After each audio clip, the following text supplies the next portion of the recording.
used the same text doon po sa Rema Kamisong last Sunday. I was able to use this text, James chapter 4, verses 13 to 17, pero iba po ang outline at iba po ang title. But I really like this verse, lalo na po sa pagsisimula po ng 2024. It is a reminder para po sa atin kung paano natin itrato ulit ang ating buhay. And so the title for today is, What is your life? There is an emphasis on the your. Kung mapapansin po ninyo, it's capitalized. Sinulat ko kay Sister Hannah at sinunod naman po niya. So our text is a question. It is a question which we cannot answer collectively, but a question that you have to answer individually. And it's found in James chapter 4, in different translations, in NIV, in King James Version, in ESV. Ang verse ay nagsasabi, what is your life? Ano ang iyong buhay? It doesn't say what is life, because nobody has an answer to it. It doesn't say what is our life, because we will have different answers to this question. But the question is, what is your life? And so we have to concentrate on our lives. Hindi sa buhay ng ibang tao, hindi sa buhay ng katabi mo, kundi mag-concentrate tayo sa buhay natin. Your life. And the question is, ano ang iyong buhay? The answer is found in verse 14. It says, it is a vapor that appears for a little while, in a little time, and then vanishes away. Sa Greek po, ang word na vapor ay translated amis. Dito po nanggaling yung word na atmosphere. Dito ba, ang vapor, pag hinawakan mo, or hininga mo, saglit lang po ay nawawala. Yan po ang buhay natin. That is your life. That is my life. There are three main questions in life. Number one, where did I come from? Usually, tanong po ito ng mga bata.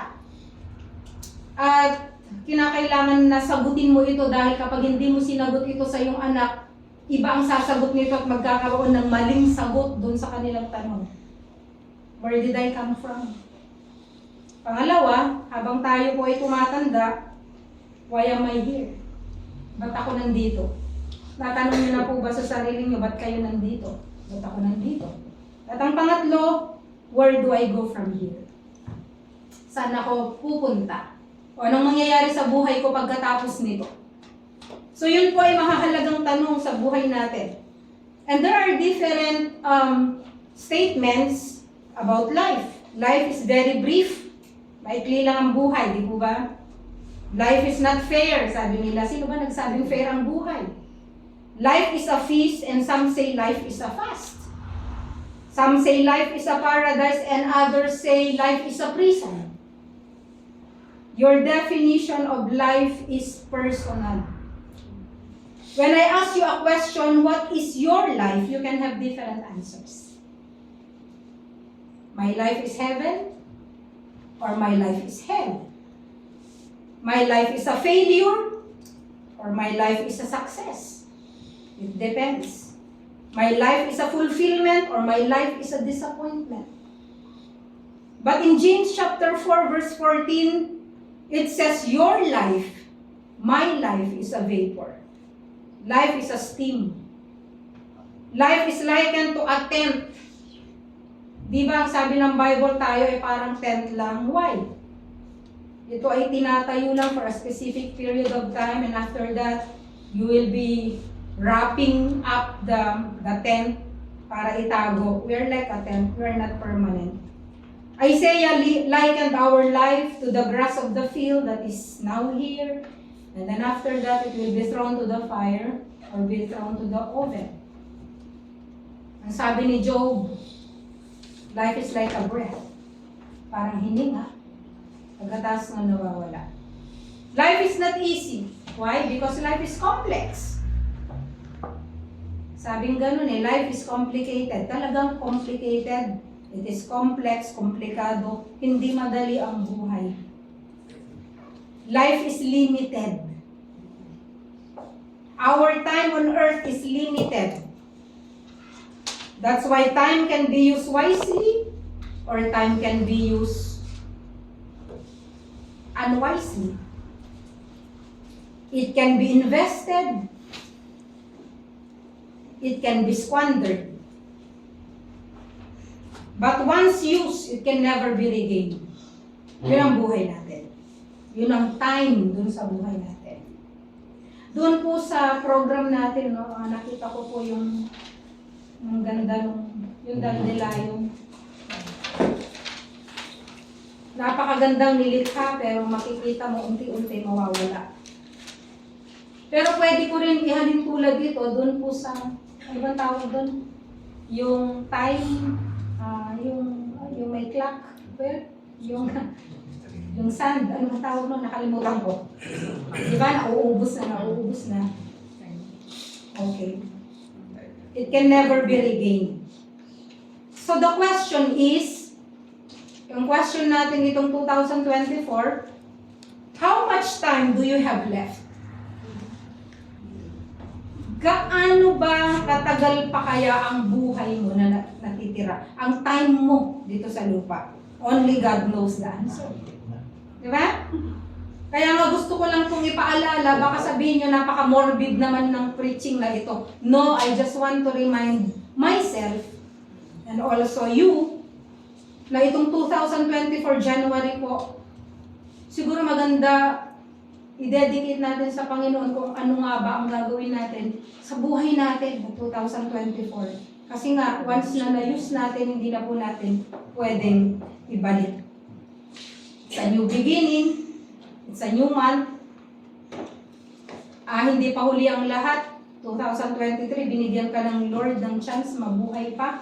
Ng 2024, yung mga malinong 2023. Why don't you tell the Lord na ayusin niya ang buhay mo? Ayusin niya ang priorities mo. Ayusin niya yung lifestyle mo.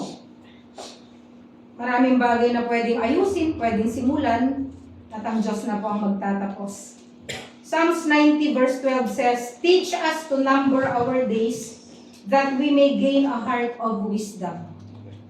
Sa Tagalog, ang sabi, ipaunawa niyo sa amin na ang buhay ay maikli lang. Bakit? Upang matuto kaming mamuhay ng may kabunungan. Ang tanong, have you ever numbered your days? Nabilang mo na ba or binilang mo na ba kung gaano kaikli ang buhay mo? That's hard to do because no one knows how many days they have left. Sa Psalms 139 verse 16, ang sabi, "All the days ordained for me were written in your book before one of them came to be." The good news is, all my days are written in God's book. The bad news is, we do not have a copy of that book. Amen. Ang Diyos lang po nakakaalam. And because of this, we must walk and live by faith. Martin Luther said, we should live with the day of our death constantly before our eyes. Nabubuhay tayo dapat na ang tingin natin araw-araw ay yung kamatayan natin. And so ito pong text po natin, hinati ko po ito sa tatlo. Hindi po magkakamatch, hindi magkakatunog. Hinati ko lang sa tatlo. Number 1, planning without God. Number 2, a reminder. And number 3, a wise alternative. Sa una po, planning without God, pupunta po tayo dito po sa verse 13. Ang sabi niya dito, "Come now, you who say, today or tomorrow, we will go to such and such a city and spend a year there and engage in business and make a profit." Sa Tagalog, makinig kayo sa akin, kayong nagsasabi, ngayon o bukas ay pupunta kami sa ganito at ganoong bayan at isang taon kaming mananatili roon. Mangangalakal kami at kikita ng malaki. Actually, this is a picture of a successful and wise businessman. Wala naman pong masama dito sa kanyang sinabi. Pero ito pong unang puntos ko po ay planning without God, okay? Dun sa una, makita natin, he has a plan. Meron po siyang plano. Ano yung plano niya? Today or tomorrow, sabi niya, makita mo din na flexible siya. Kaya magaling siyang businessman. Kung hindi ngayon, bukas, today or tomorrow. So there is a when. Kailan? And then, there is a where. We will go to such and such a city. So meron siyang plano kailan, meron siyang plano saan. Ang hirap kayang maging isang negosyante na hindi mo alam kailan at kung saan. Lagi siyang may plano. So you can decide when, you can decide where. And ang sabi niya, and spend a year there. So you can decide how long. Diba? So matalino siyang businessman, marunong siyang mag-plan. Pangalawa, sabi niya, he has a plan. Pangalawa, he has a place in mind. And pangatlo, he intends to have a profit. Anong klaseng negosyante ang magpaplano na pumunta sa isang lugar at magnegosyo na hindi kikita, di ba? So he has a plan, he has a place in mind, he intends to have a profit. Kasi ang sabi dito, and engage in business and make a profit. There is nothing wrong with all of this. Di ba? Wala namang pong masama sa bagay na ito. Tayo din, we have to plan. We have to think of the future. Itong 2024, ano bang plano mo sa buhay mo? Anong gusto mong mangyari sa buhay mo? Planuhin mo. Okay? We have to have a goal. Kailangan may pinupuntirya ka itong 2024. Anong puntirya mo 2024? Matapos ka ng pag-aaral, magkaroon ka negosyo, mabayaran mo lahat ng utang mo, that's a good goal. Diba? Makawala ka sa kadena ng utang. No? Makawala ka sa kadena ng kahirapan. Makawala ka sa kadena ng kasalanan. That's a good goal. But what is wrong? Ano ang masama? Ano ang mali? He left God out of His plan. Wala kang makitang Diyos dito sa kanyang plano. He approached life as if He is in control of His life. Na parang hawak niya ang kanyang buhay, nakaplano ang kanyang buhay. The man is a fool. Not because of his plans, not because of his dreams, not because of his desire to make a profit, but because he left God out of his plan and out of his life. At pupunta po ako ng madalian dun sa pangalawang puntos. It is a reminder in verse 14. Verse 14, ang sabi niya dito, yet you do not know what your life will be like tomorrow. Sa NASB, ganyan po ang pagkakasabi, pero sa ibang translations, pare-pareho pong sinasabi, what is your life? That question, what is your life? It is a reminder. A reminder that what? 14a, ang sabi niya dito, yet you do not know what your life will be like tomorrow. Hindi mo alam ano mangyayari bukas. You are just a vapor that appears for a while and then vanishes away. So life is uncertain. It talks about the uncertainty of life. James is talking about the uncertainty of life. Dahil ang buhay hindi sigurado. Ang buhay ay hindi sigurado. Although planado, hindi sigurado. No one knows what tomorrow holds. Kaya nga sabi, do not boast about tomorrow. Because you do not know what tomorrow may bring you. Ba? Maaaring akala mo, malakas ka pa 2024, di mo alam. Magkakasakit ka, it will change your life forever. One event and your life can be changed. One call from the doctor and your life will be changed. Things happen so quickly. There's a car accident, a stray bullet, yung ligaw na bala nung New Year, pwede kang patayin, a sudden stroke, an unexpected heart attack, it can change your life. Pangalawa, it doesn't just talk about the uncertainty of life, but also the brevity of life. Life is brief. Napakaikli ng buhay. James chapter 4 verse 14 says, life is a vapor. Diba? What are the characteristics of a vapor? Anong katangian ng vapor? It is fragile. It is super weak. It can be suspended in the air. marupok, di ba? Pangalawa, it appears on a short period of time. It is fleeting. Lumilipas. Agad nawawala. At pangatlo, it is easily forgotten. You know, kung yung mga heroes nga, halos di natin alam kung ano mga ginawa nila eh. Alam lang natin yung pangalan nila, pero karamihan sa ginawa nila, di natin alam, tama? Jose Rizal, alam natin. Andres Bonifacio, alam natin. Eh yung iba, alam pa ba ninyo kung anong ginawa nila? Alam nyo ba yung mga accomplishments na nangyari sa kanila? Their accomplishments are forgotten. Our accomplishments will be forgotten. Huwag nating masyadong hawakan yung mga bagay na parang nagbibigay sa atin ng pride sa buhay na ito. It will be forgotten. Kahit yung magagandang bagay na ginawa mo sa ibang tao, it will be forgotten. Madalas kong gawin na example si Muhammad Ali, a great boxer. Diba? Here are some of his quotes. I am young, I am fast, I'm unbeatable. Sinabi niya po ito. Another is, I'm the greatest. Pangatlo, it's hard to be humble when you're as great as I am. His record, 23 punches in 10 seconds. Magaling na boxer. But he got Parkinson's disease and died in 2016. At pag tinanong mo ang mga tao ngayon, mga kabataan, kung sino si Muhammad Ali, ano pa ba nila? O kaedad mo, o panahon ng ano, alam mo.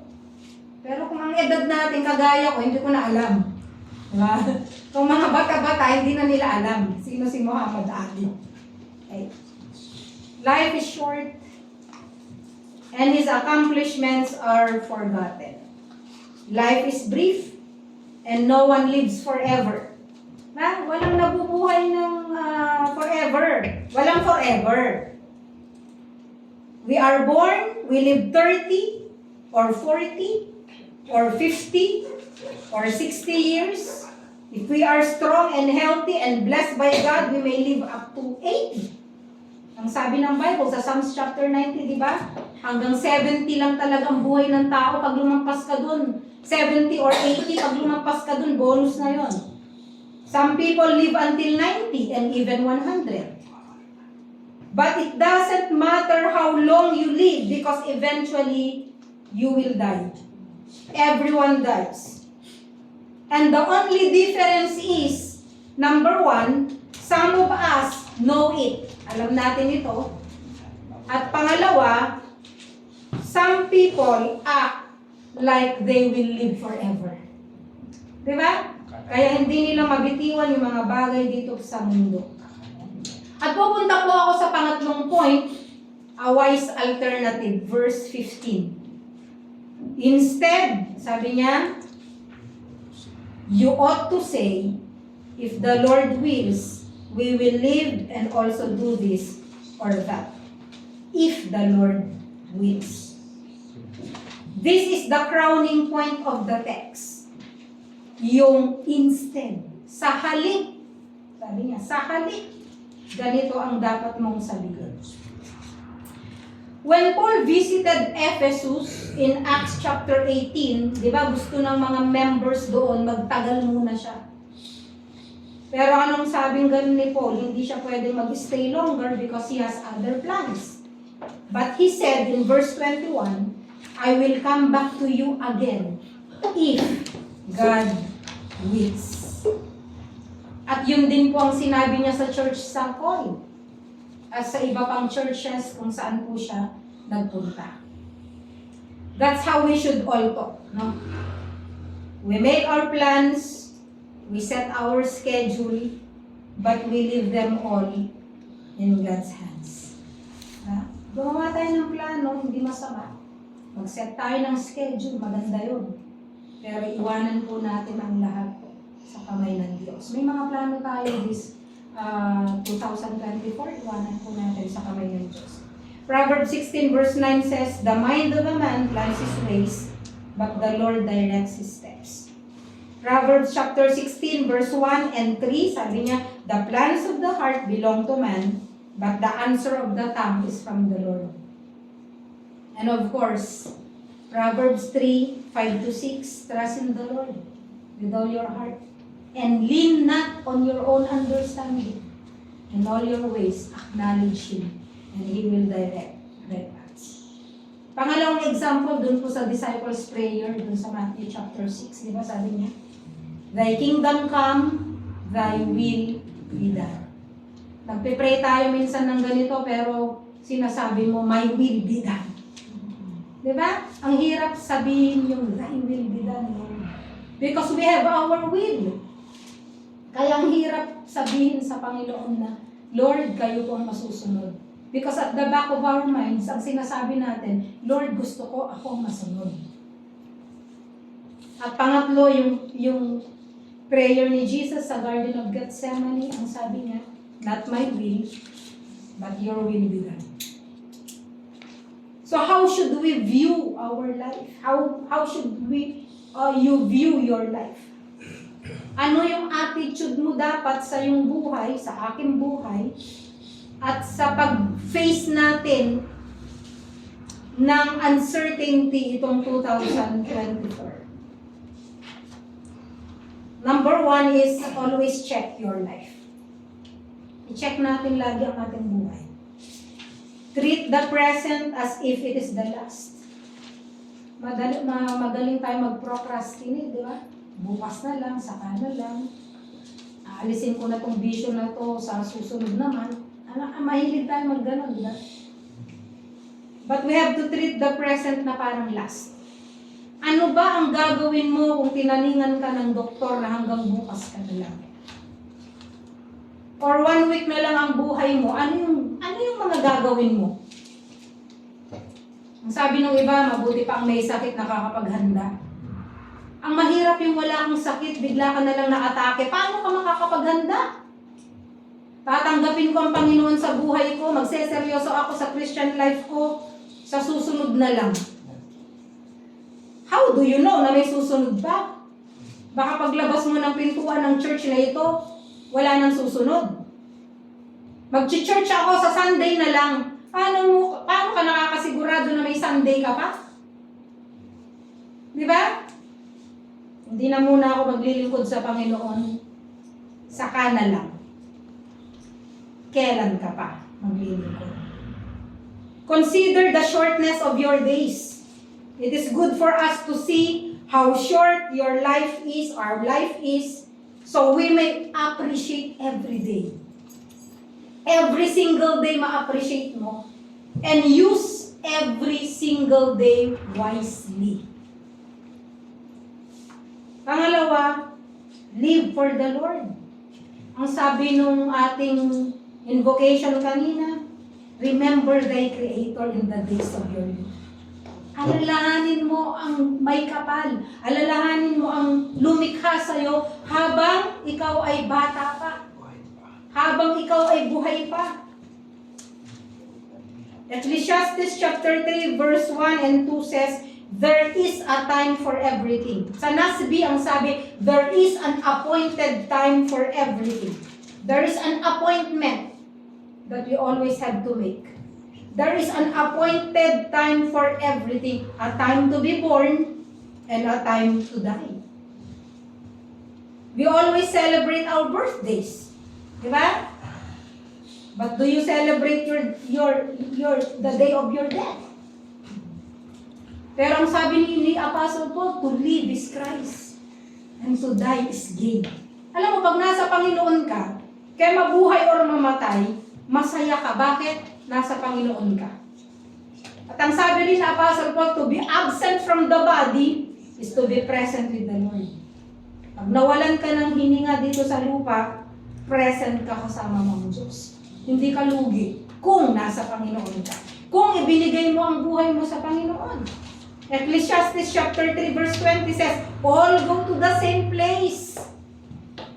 All came from dust, and all returned to the dust. Wala man tayong pwedeng maipagmalaki sa Panginoon. And so, may our prayer be like the prayer of the psalmist in Psalms chapter 39 verse 4. Ang prayer niya ganito, Lord, Make me know my end, and what is the extent of my days. Let me know how transient I am. Transient.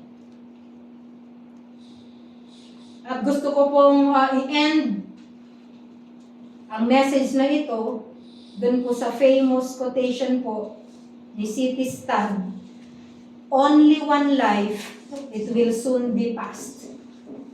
Only what's done for Christ will last. Yung isa lang ang buhay natin, at ang buhay na ito ay mawawala. This 2024, hindi natin alam, but we just have to prepare and we have to say to ourselves, I do not know kung itong 2024 ay matatapos ko. But, I can do things or eternal things. Things of eternal value. Kasi ang sabi dito, only what's done for Christ will last. Kung ikaw ay nakikinig online at wala ka pang relasyon sa Panginoon at hindi mo pa talaga maintindihan ang buhay at ang kahalagahan ng buhay na nasa kay Kristo. Siguro ito yung time na magseryoso ka, 2024, sabihin mo sa Panginoon, Panginoon, ibinibigay ko ang buhay ko sa inyo, sinusuko ko lahat ng kahinaan ko, hinihingi ko ng tawad ang lahat ng kasalanan ko, hindi pang huli ang lahat. At pwede mong ipanalangin ang panalangin niya ng mayroong sinseridad. At sabihin mo yan sa Kanya at pakikinggan ka ng Diyos. At tanggapin mo siya as Lord and Savior. At sa atin naman na naririto na mayroong relasyon na sa Panginoon, isipin mo, ang 2024, isang time na hindi mo alam kung ano mangyayari. And siguro, habang tayo maawit mamaya, ay pwede po natin i-dedicate ang ating sarili. Ihandog muli natin ang ating sarili sa Panginoon at sabihin, Panginoon, hindi po ako naging tapat noong 2023. Gusto ko pong maging tapat noong 2024. Ano man yung mga pagkakamali ko sa 2023 at sa buhay ko, nais ko pong maging tama sa tulong ko ninyo. Yun po ang ating ipanalangin sa ating pinag-commitment. Mamaya, tayo po yung manalangin. Ama namin, maraming salamat sa inyong pag-ibig. Salamat po na kayo po ang Diyos na nagbibigay sa amin ng napakaraming chances upang magbalik loob sa inyo, makapagpanibagong buhay, i-renew ang amin pong relasyon sa inyo. Salamat po sa inyong pag-ibig. And Father, sama-sama po kaming lumalapit sa oras na ito. Hinihingi po namin ang kapatawaran, Lord, sa lahat po ng nagawa po namin kasalanan, sa lahat po ng aming mga pagkukulang. Linisin niyo po kami at tulungan niyo po kami na makapagsimula muli. And Father, tinataas ko po ang congregation na ito sa inyong harapan. Tulungan niyo po na ang buhay ng bawat isa ay magsilbi pong ilaw, maging vessel para po sa ikaliligtas ng marami. Sa pangalan ni Jesus, ito po aming dalangin. Amen.